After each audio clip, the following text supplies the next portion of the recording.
Welcome everyone. Today we have our another new episode. This is very important. We have our world famous speaker, Professor Rob, and we will discuss on future of energy. Now I request Professor Rob for discussing on this topic.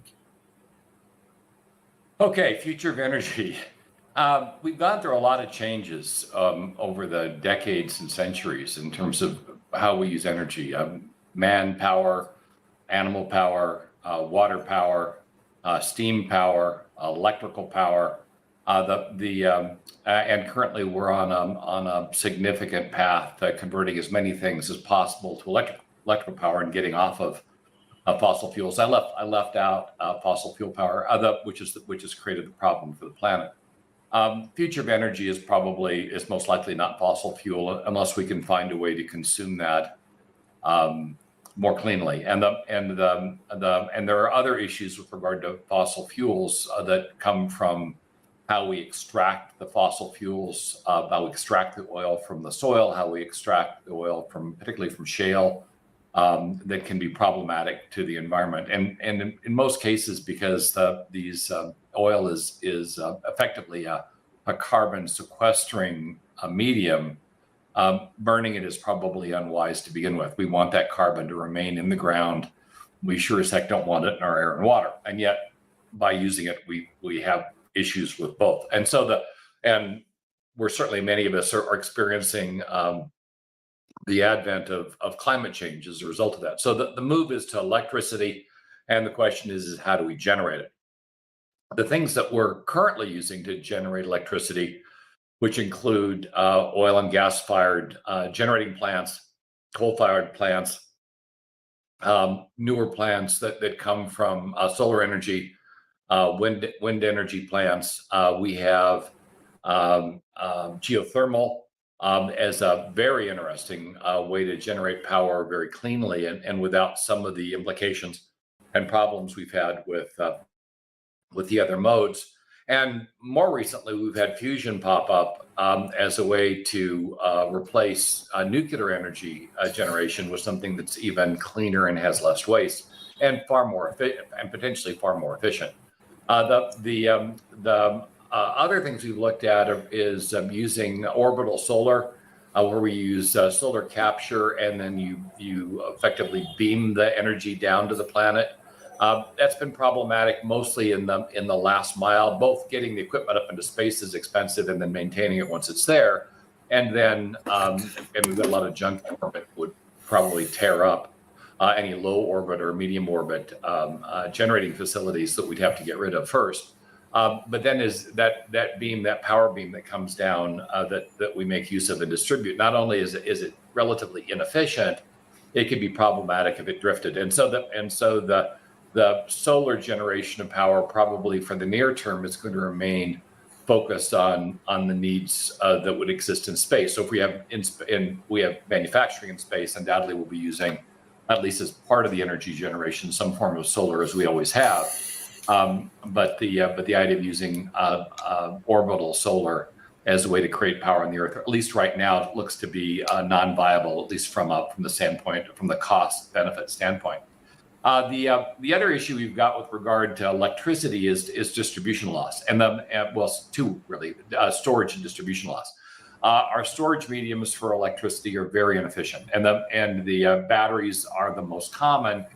We have a variety of gravity storage mechanisms. One of the more interesting is a train that's heavily weighted, and it uses energy to go to the top of a mountain, and then during the night it comes down and generates energy via the weight, and the motors turned into generators as it comes down the mountain. And we've had well-based forms, both water and weight, to do something similar. The relatively clean in terms of manufacture and creation, but still not the most efficient form of energy storage. We do have technologies that are coming for energy storage, solid state storage, that are starting to look viable. Our capacitors, supercapacitors, ultracapacitors continue to show promise. The issue has continually been leakage. But the benefits, if we can get this to work, are really high. The capacitors don't have the heat loss that batteries have. They do have leakage right now, which we're trying to solve.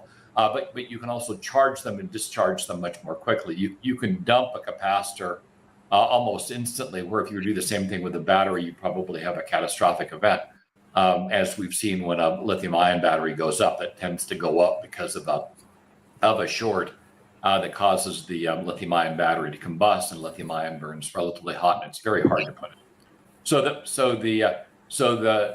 That's kind of where we are today. We're in transition. We're moving towards electricity as a common medium. We're making changes with regard to how we generate that power with fusion, geothermal. I think geothermal looking to be the most promising, though we do have small form nuclear reactors looking promising as well. And the other problem we have with electricity is transport without loss.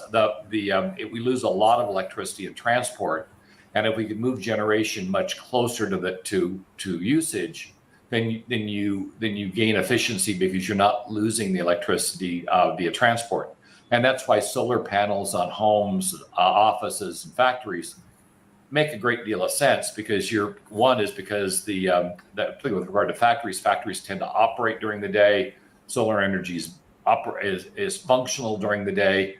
It's less viable on houses. Of course, I've got a house with solar energy, as a lot of us do, because you've got to store it, because you generate during the day, and then often in a home you use it at night, assuming you're still going to work. Of course, after the pandemic, we're working from home, and that means that we are now, in many cases, we're using electricity as it's being generated, which is more efficient. So as we go forward, we're really looking at the major instances. Solar is going to remain. I have my doubts about wind sustaining. Mechanical issues with regard to wind, it is relatively inefficient. And the other problem with wind is it really only works well mid-afternoon to early evening. It's not only not 24/7, same problem that solar has, but if you don't have wind, you don't have generation. Much like with solar, if you don't have sun, you don't have much solar either. But you can have a lot of calm days, and that's problematic. Another interesting energy source is using the ocean to generate, using tides and waves to generate power. That's proven to be pretty relatively efficient and very dependable over time. But the issue is you're putting equipment down into salt water. Salt water is very harsh on mechanical equipment, and it makes maintenance a fairly significant problem. And servicing things that are in a high tidal surge becomes problematic. Got to get down there and work on this equipment. The water is moving rather rapidly around it, so there are safety issues in terms of maintenance. So we'll see if it's, and certainly energy for areas like islands where they may not have a lot of choice, but it still looks like fusion, nuclear, geothermal because all three of those operate 24/7. They can be made small and distributed, so you get over energy loss, and they're relatively clean. You do have a problem with nuclear waste, but that problem is substantially smaller than the amount of waste that a petrochemical puts out. And so in terms of being better than what came before, nuclear is still better than in most ways, better than natural gas, oil, or coal in terms of a way to generate electricity. But fusion, because it generates far less waste and is much more efficient, would be the end all be all. We don't yet have a fully working fusion generating plant, but recent breakthroughs would indicate we're reasonably close, certainly within a decade now, of having something that is viable. So the future of energy for right now looks to be electricity, but now we go out even further. What comes after electricity? And there we may be looking at something like quantum pairs. As we understand more about quantum technology, there is a concept called quantum pairs, where two elements that are linked remain linked regardless of their distance. And you could certainly create a theory whereby your generating facility was one place, where the energy goes in is one place, but where the energy is consumed is someplace else, the other end of that quantum pair. And so in the long-term future, we may be looking at something like quantum pairs as a way to distribute energy across the planet, and even potentially interplanetary capability because of that ability to transfer motion through unlimited distances, and while retaining overtraining to a large extent the energy that's put in at the front end. But that's largely theoretical at this point, and probably off into next century before it becomes viable. So near term, electricity appears to be our dominant form of energy use, and generation is going to be shifting first to more sustainable forms like solar and wind and geothermal, and eventually to more reliable forms like fusion to create the and geothermal to make sure that we've got that energy 24/7 and we don't have the hills and valleys and storage requirements that we currently have with wind and solar. So that's kind of my opening view on the future of energy, of moving towards electricity, with generation moving in the interim through solar and wind, and eventually towards more sustainable 24/7 sources like geothermal, nuclear, and fusion. Thank you. Professor Ron. Professor Ron, can you hear me? Yes, thank you. I've just been pulling together some information that I can share with you. And yes, thank you for the opportunity, and appreciate the comments by Mr. Inderly. So I want to preface my remarks by saying that many years ago, I went out on an expedition looking for wind energy in Southern California, together with a meteorological expert. And he told me something that really stuck with me. He says, how do you determine what the weather's going to be like tomorrow? And the answer is, if you know what the weather is today, you've got a much better chance. And what often happens is that meteorological instruments, temperature, humidity, and all these things, they're placed poorly. So they don't generalize very well to what's in the city. If you have something up on a roof of a building and there's a reflection from another building nearby that increases the heat there, you'll have a false reading about the temperature. And many other ways this happens. So one of the first things we have to understand, as I see it, is where we are today. If we understand what we have, we'll do a much better job of figuring out what we need in the future. And one of the first things we have to look at is the state of energy worldwide. And I have to say that there are a very large number of people living in poverty who have zero access to modern energy solutions.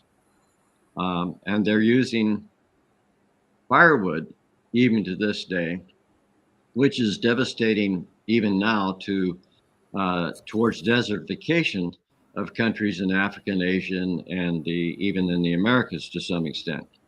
So what is important here is to also understand that we are 99.999% dependent upon solar energy. We use ecosystem services coming from the sun, and there's enough power coming from the sun aggregated as energy over a 24-hour period to cover all of our energy needs for the year if we would only be in a position to put it to use right here, right now. And so then comes the question of intermittency. And I have to tell a little story. Apparently, when President Trump was in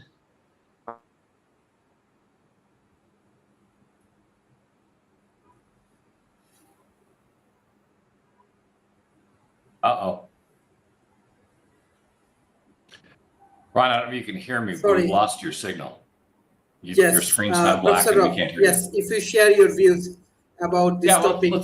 Let's continue. I'm not sure which story Ron was telling with regard to President Trump, but I'll go back a little bit farther. When President Carter was in office, he was a big advocate of solar and clearly anticipated the problems we were going to have. And even put solar panels on top of the White House. A number of one of the richest portions of my family owned the energy company in Phoenix, Arizona, and they were believers, and they went all in on solar. And then Carter lost his election, and Reagan came in, and he was all over petrochemical. All the solar stuff evaporated, the incentives went away, the panels came off the White House, and that rich portion of my family lost everything they had pretty much. It was unfortunate both for civilization and for my family that was the underlying outcome, and that often is the case when you've got powerful entrenched interests surrounding a particular method of doing things, and the petrochemical lobby is incredibly strong, and so the fact that we never should have been on petrochemicals is moot if the industry's got so much money they can suppress the research and cover up the underlying problems that exist. And in fact, we just had a large train derailment with natural gas, which has created a minor crisis here in the United States because these fossil fuels are relatively dangerous to transport. And here we were talking about bringing a dirty crude pipeline across the country and over some of the biggest aquifers in the nation. And if it had leaked, it would have destroyed those aquifers. Unfortunately, it was stopped. But it's decisions like that that become problematic. You really want the needs of the planet aligned. We've got energy needs, but we also have a need for clean water and healthy air. And if one is in conflict with the other, the water and air should override. But yes, that hasn't historically been the way we've done things. And even if we look back at the beginning of nuclear, some of those initial nuclear plants weren't all that well thought through. We can build them very safely now, but back at the beginning, they weren't great, and we built them in the wrong places in many cases as well, on top of fault lines. Now Ron's back. I'm going to flip back to Ron and let him continue his story. But we lost you right in the middle of telling a story about President Trump. Well, President Trump met with President Kim of North Korea, and President Kim bragged to President Trump that he had an astronaut program going, and he said, "Well, where are you going with such an adventure?" "We're going to the sun." And President Trump said, "That won't work. You'll burn to death. Your astronauts will burn to death." He says, "No, we're going to land at night." So then President Trump said, "That's really dumb because there is no sun at night." So here's the thing. What's scary about that story is it might not be a joke. I could actually believe that was true, but go ahead. Well, the thing is that we have sunshine 24 hours a day, and the fact that the people who are still promoting the existing way of life are very busy trying to explain why this is a difficulty for humanity. Well, it turns out that trees can live through the night, they can live through the winter. And if we're not smarter than trees, then there's something really seriously wrong. My great-grandparents lived without fossil fuels in Sweden, where it gets very dark and cold in the wintertime. And I wouldn't be here if humanity hadn't figured out long ago how to work with solar energy's intermittent characteristics. And so when people talk to me about my transportation system, which is based on solar energy, they say, well, what are you going to do at night? You know what I tell them? I say, at night, you stay home, just like my great-grandparents did. Because back in the day, people didn't have that crazy expectation that no matter what the weather outside, they got to be able to hop in the car, go wherever they want at any time of the day or night, whether it's snowing, a blizzard outside, or it's a hot, sunny day, whatever it may be. So I'm going to come back to tie back to another point I made earlier, that there's a lot of people who have no access to modern energy system whatsoever. And I want to show you a solar collector and a solar device that I use regularly myself, and which would be a godsend. And it costs all of $10. And there you have it. This is a little light that is being sold extensively in Africa, particularly East Africa. It shines a light that's very sufficiently bright to read by at night. Now, you say, well, we've got to have a ginormous grid. The grid is failing. These people have no grid. And guess what? By having 5 of these in a family, or 2 of these, 3 of these in a family, if one of them gets stolen or one of them gets lost, you share it a little bit and you still go on with energy service provided by the sun. And these things go for several hours at night just by putting them out in the sun during the day. It can't get more simple than that. And of course, behind this, there's quite a bit of complexity. There's a computer chip inside this thing, which does marvels. And there's a battery inside, sure. But maybe one day it'll be a super cap, as Mr. Enderle remarked a few minutes ago. But I think what we have to start with is a better understanding of just how serious our challenges are relative to what we're doing right now. So let's take a quick look again. I started to do this once before. I think it bears repeating under the circumstances. Let me see if I can share my screen here. Can you all see my screen now? I talked once before. No, you can't see the screen. It's we just still see your face. Okay, cool. But you can also see the screen. No, just No? your face. Oh, well, let's see here. Oh, there we go. There we go.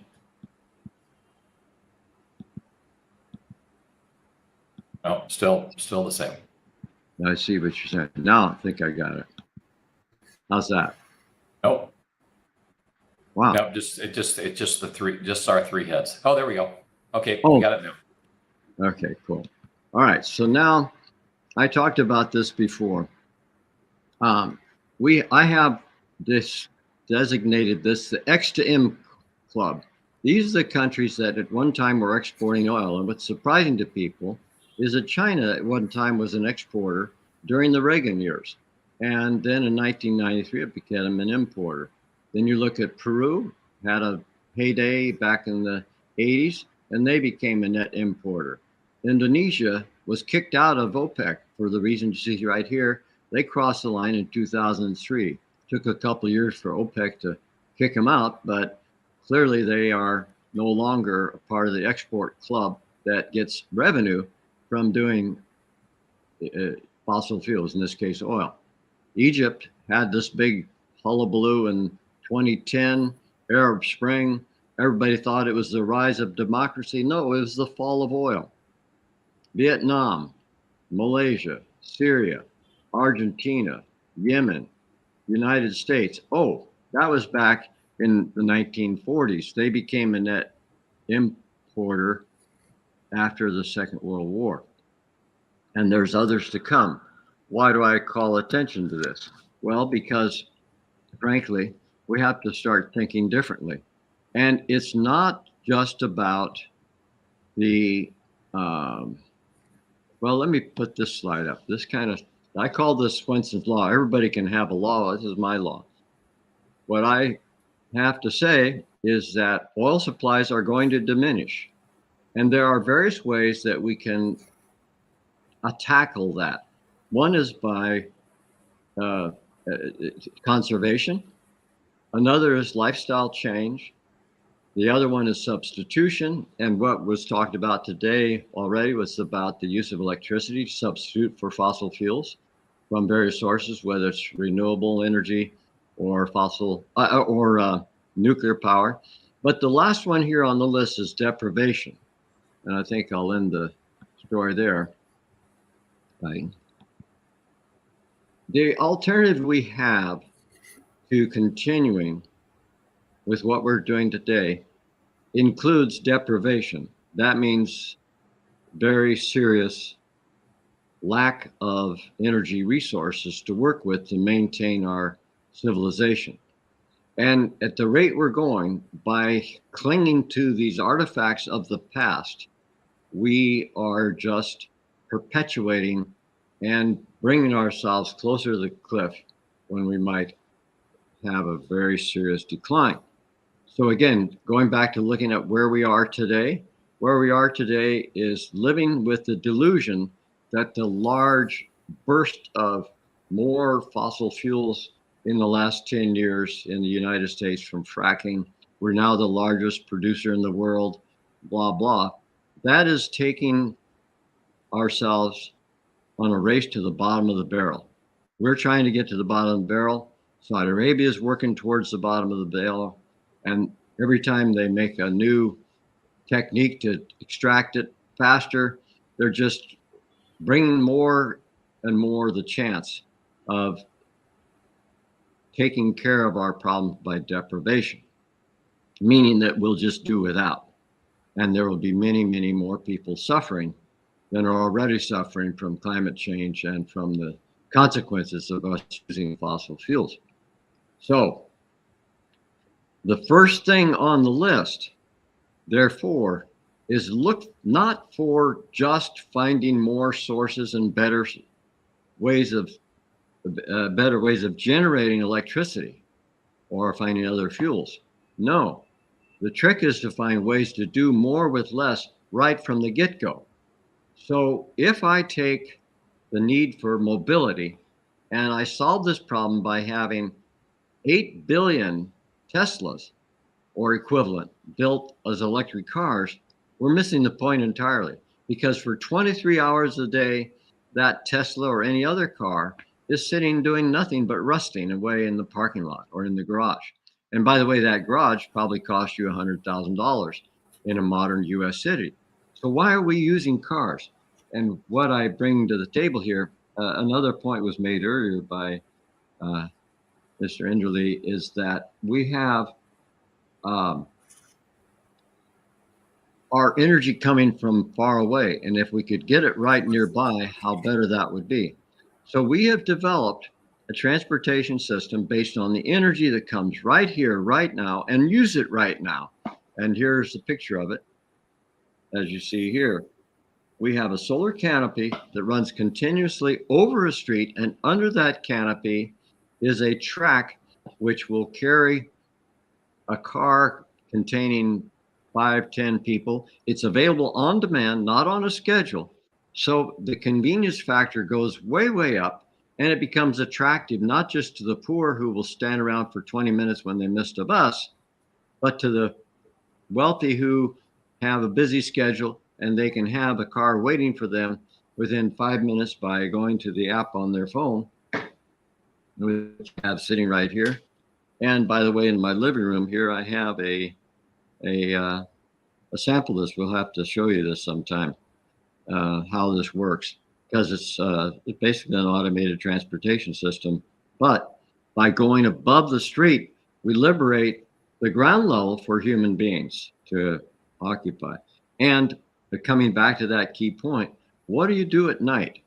Well, at all of our stations, we bring in storage, and we store at each station, maybe a kilometer apart or less, a chunk of energy, whether it be done with a flywheel or with a battery or with super caps or with hydro storage with deep gravity power design that was just awarded a contract by the Department of Energy a couple of days ago, so on and so forth. We don't need a lot of space, but we can locate that storage on the ground and only put a tiny bit of storage, just the minimum necessary to get the cars around in the circuit, being very efficient in any case.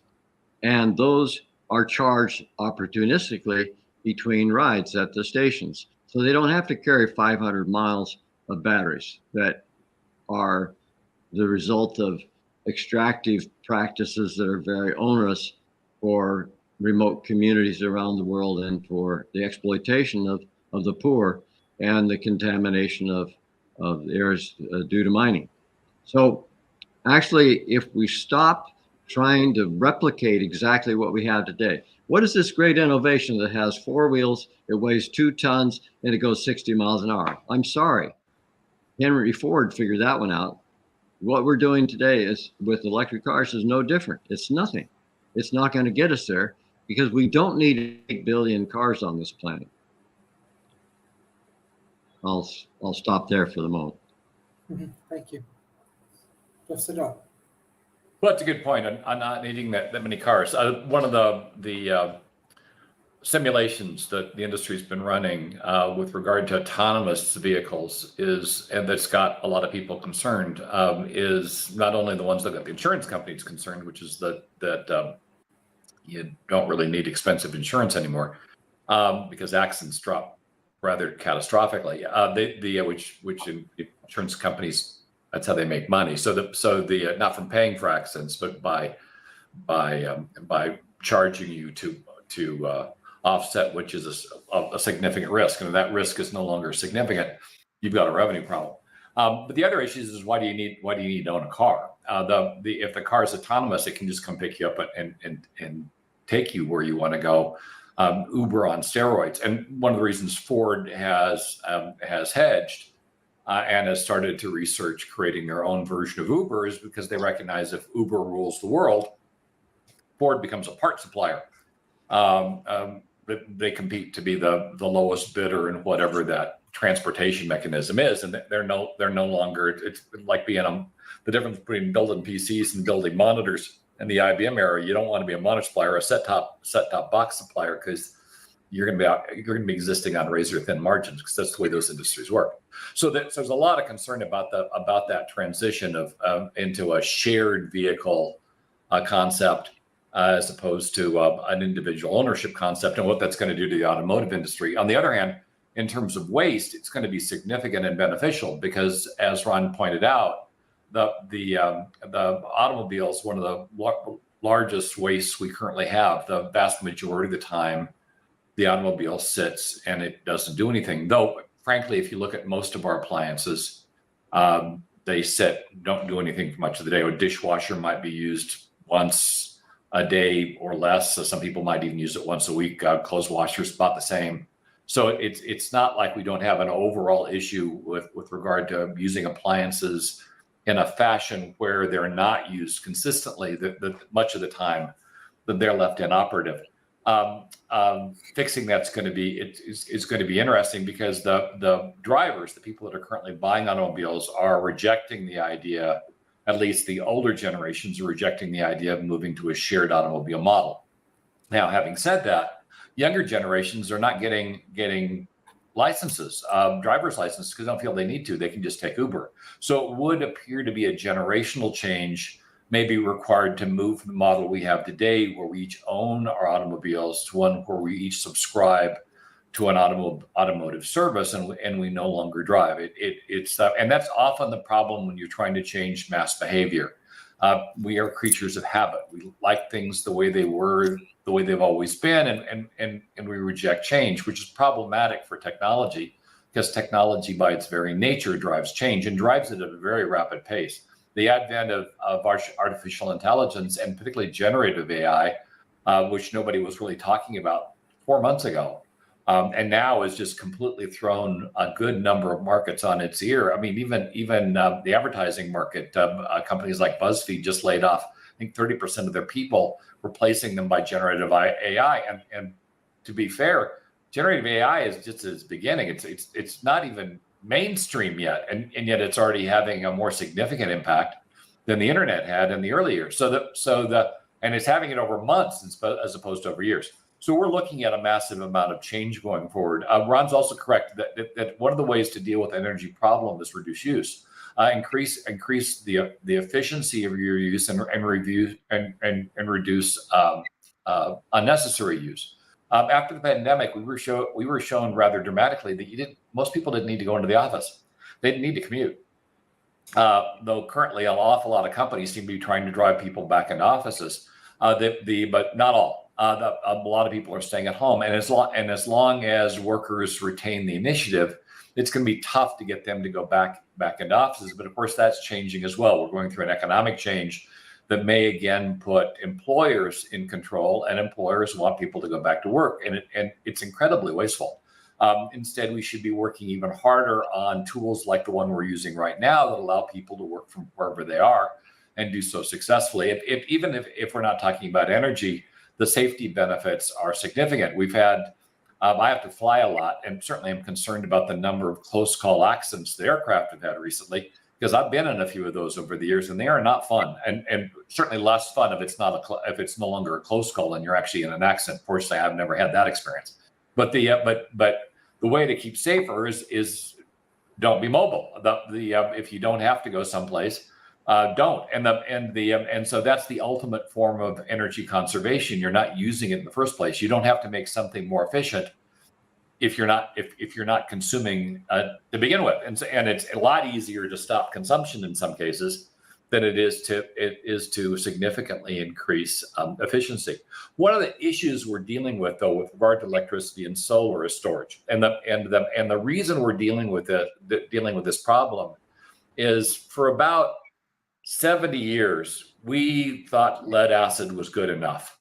And the efforts to create a better storage medium were really not well funded. And that changed with the advent of mostly the laptop initially, and then smartphones, where suddenly we had a need for portable, efficient energy. And lithium ion came forward as the technology that seemed best, but as we've certainly discovered, it's not particularly safe. It is not clean to mine, and it is really not clean to dispose of. The lithium is really just nasty stuff, and so that lack of research over decades, we're paying for that now, but we're beginning to close the gap and finding out better ways to do storage. But as Ron points out, if you're not traveling at night, and you can increase the efficiency of the vehicle so it can reside within solar capture, then you don't necessarily need a whole lot of storage. The car I use the most, I've got both a full electric and electric hybrid at home, but the car we use the most is the electric hybrid, Volvo XC60 Recharge, and it'll do 20 miles on pure electricity, and then 500 and some odd miles on combined electricity and gas. And most of the time, we can stay within that 20 miles. Sadly, after we bought the car, the next year, they went to 40 miles of range with regard to electricity, and that would have made all the difference in the world. But as it is, we go through maybe 2 tanks to 3 tanks of gasoline a year, as opposed to 1 or 2 tanks of gasoline a month. And so our utilization of fossil fuels is dropped dramatically. And if it weren't for the fact that you actually have to use the gas or it ages out, with a 40-mile car, we probably wouldn't go through a single tank of gasoline a year. But you do have to burn that gas, otherwise it goes bad. So there is that issue with storage of petrochemical fuels as well. So in the end, I think Ron's correct. If you can change behavior so that you're not using as much energy, then some of these alternative energy sources like solar become more viable, because you're overcoming the shortcoming of a different way than technologically. But we've got both vectors in front of us. And because we are creatures of habit, it is my belief that before we get to the behavioral change part, we'll probably have the storage part sorted, only because it tends to take decades to change behavior. Technology moves very rapidly. And if you've ever tried to convince a child to do something they don't want to do, you realize that our stubbornness to change starts at a very, very young age and carries through to adulthood when we get very set in our ways and don't want to do things differently. You look at some of the folks that are older than I am that are still driving and shouldn't be driving because they connect driving to freedom. That becomes problematic to fix, because even though for their own good, you want to take the keys away from them, they're going to fight for their keys with everything left in their body until they actually have a significant accident, in which case then they kind of realize where the risk is and maybe they'll stop. Though I should point out, some of my relatives, even after significant accidents, said, yeah, nope, we still want to drive. We still want the independence of having our own car. That's life. The nice thing about the potential here is in cities. In cities, often you've got populations that are used to using public transport, with the problem being that often public transport isn't safe. If you can make public transport safer, it often makes a great deal more sense, because people just want places to park their cars. It's not a case of you having a garage that's expensive and blah, blah, blah, blah, blah. It's a case you have no place to put a garage. And for an electric car, that's problematic, because typically that's where you charge the cars, in the garage. And so if you don't have a garage, you can't charge it. And that goes against the very fact that electric cars work best in cities. They are less efficient in rural environments. They are highly efficient in cities, because when you're in traffic, they don't consume they consume a small amount of energy compared to when they're moving, where with a gas car, they're still consuming quite a bit, even when they're stationary, unless you turn them off. And the starting and stopping is not only hard on the engine, but it, again, when the engine's cool, it's far less efficient, and it pollutes more. So a gas car in cities is not good. Electric car in cities is great, but then how do you charge it?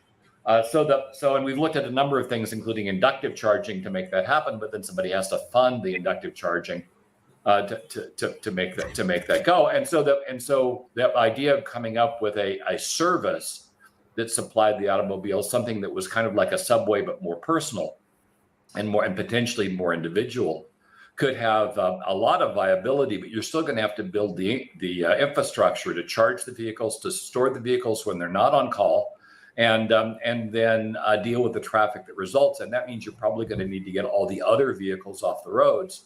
Otherwise, what you're doing is additive, which is what we saw with Uber. When Uber was introduced in New York City, traffic came to almost to a standstill.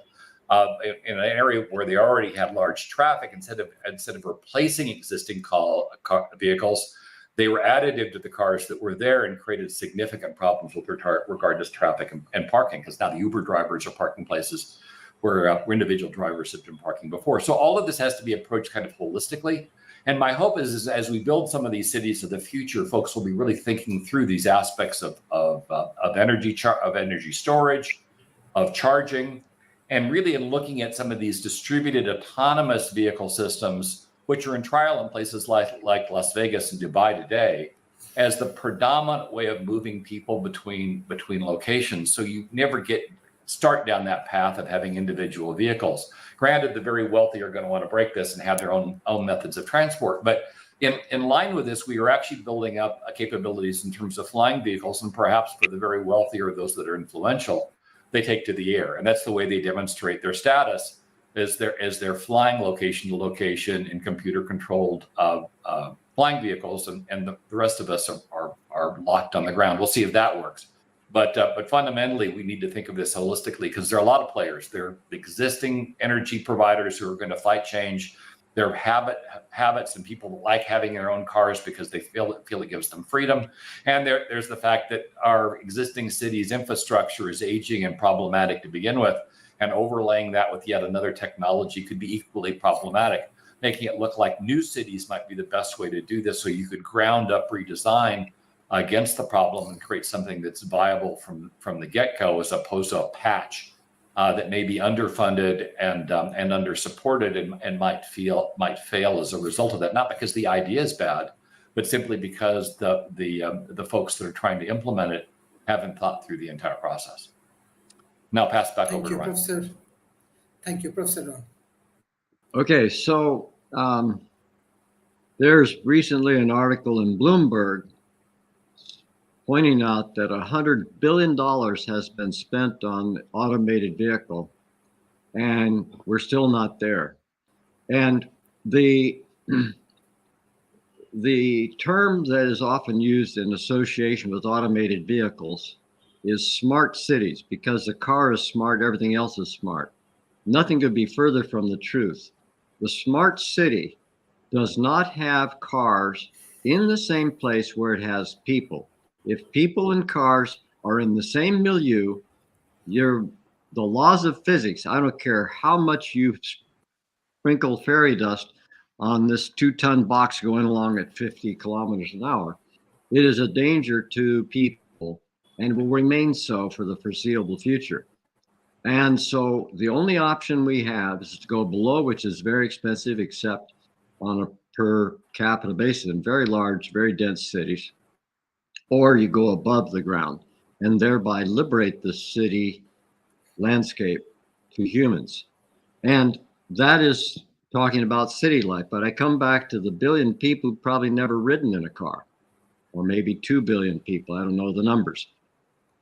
Probably nobody does. But there's a very large percentage of the human population which is perhaps looking at Hollywood movies or Bollywood movies and thinking that they can reach a higher standard of living by going to lower their understanding of what it takes to live well by dreaming of having a car.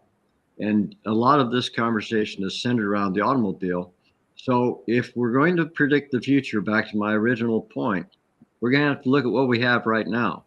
And if we continue at this basis, what's going to happen is that because we are not coming to terms with lifestyle change, those of us who live in the first world, we won't go to substitution, we'll go straight to deprivation.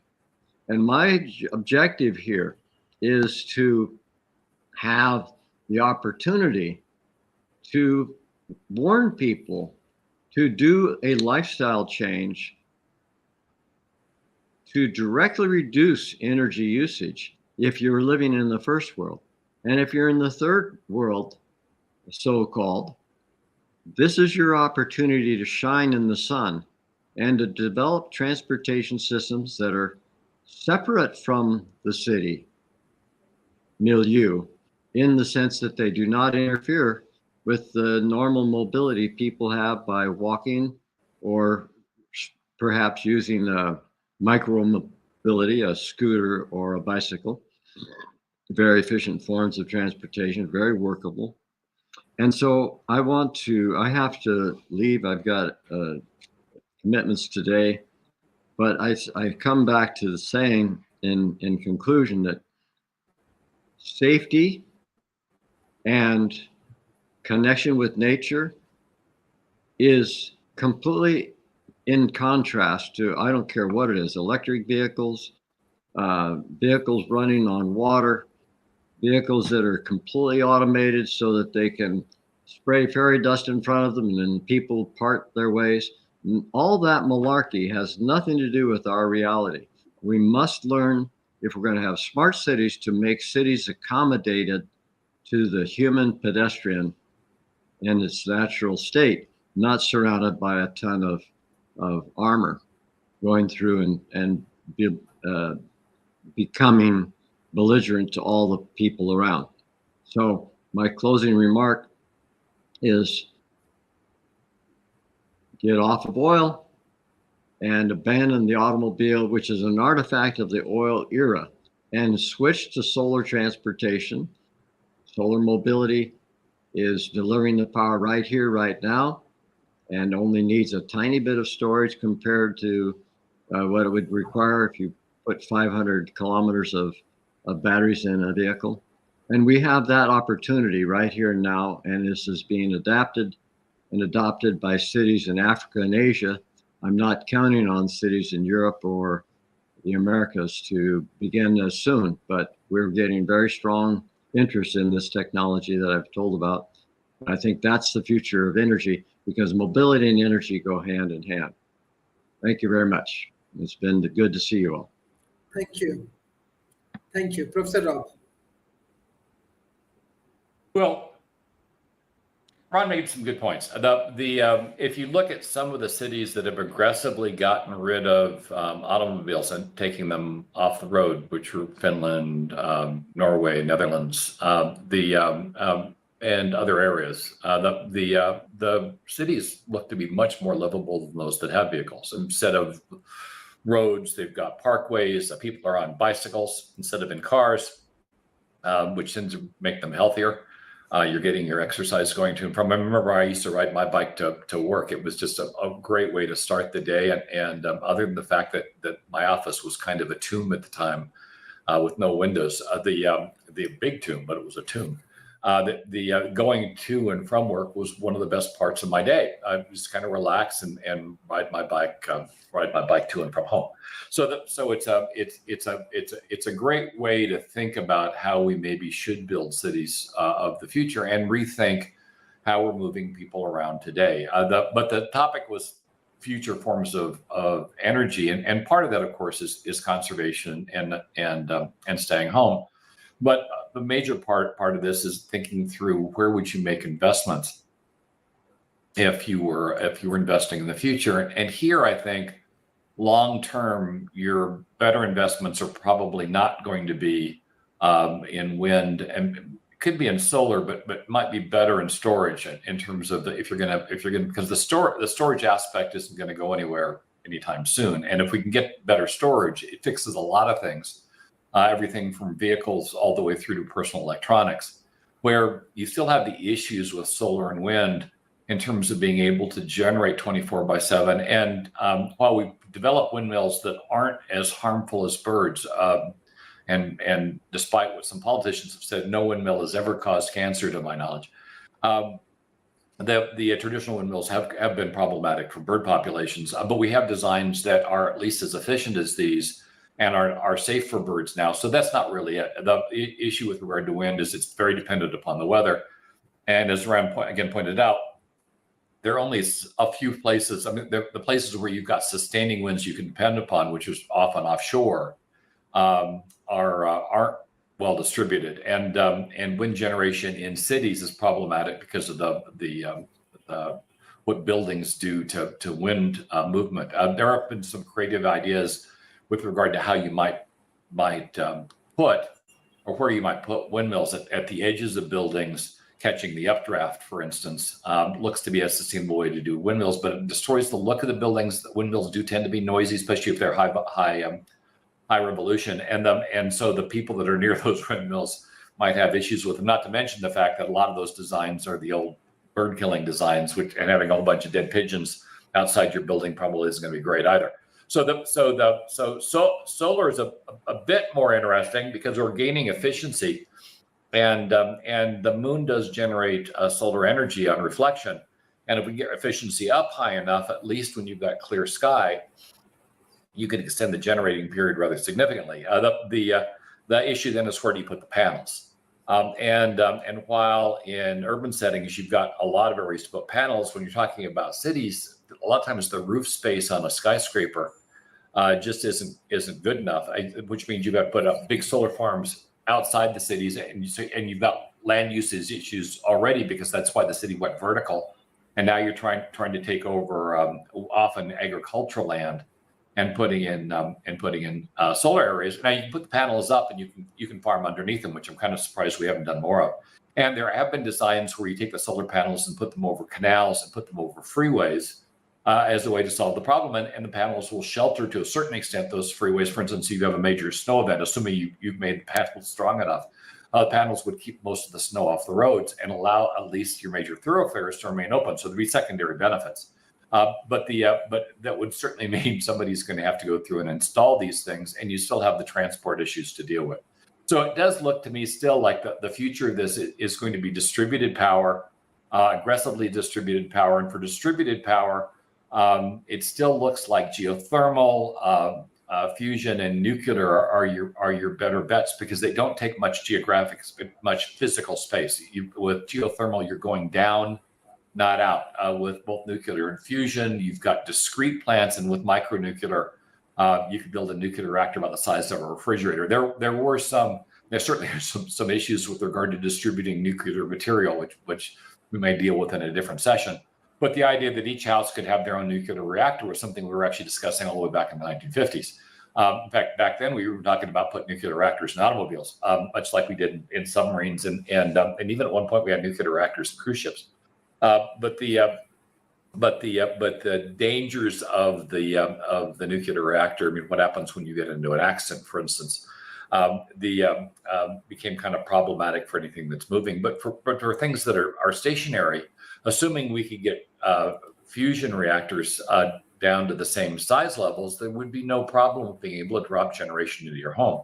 Now, you still have other issues you'd have to deal with: clean air, clean water, logistics with regard to food. I certainly can imagine a future that doesn't have roads and has green and in large green fields like they're trying to do in the Netherlands, Norway, and Finland to a certain extent. But then, how do you ship in goods?